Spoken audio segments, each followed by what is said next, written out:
নড়াইল সদর হাসপাতালের পরিচ্ছন্নতা কার্যক্রমের উদ্বোধন করেছেন নড়াইল ২ আসনের মাননীয় সংসদ সদস্য আতাউর রহমান বাচ্চু।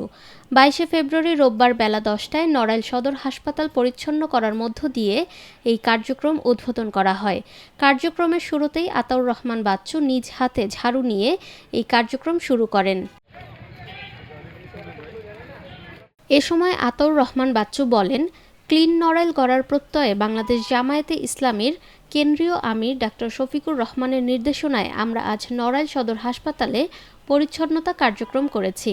আজকে আমরা নড়াইল সদর হাসপাতালে এখানে এসে আমাদের বাংলাদেশ জামায়াত ইসলামী নড়াইল জেলা শাখার পক্ষ থেকে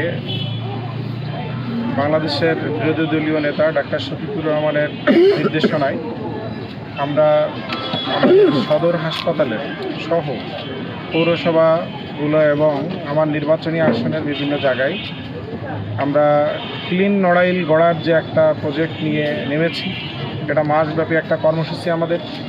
আমরা সেই কর্মসূচির আওতায় আজকে নড়াইল সদর হাসপাতালে এসে এখানে পরিষ্কার পরিচ্ছন্নতার একটা অভিযান আমরা কার্যক্রম উদ্বোধন করলাম।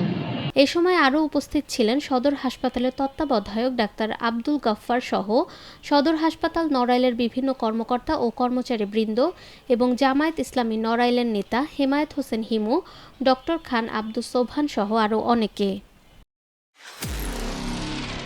নিরপেক্ষ, সত্য প্রকাশে আপোষহীন।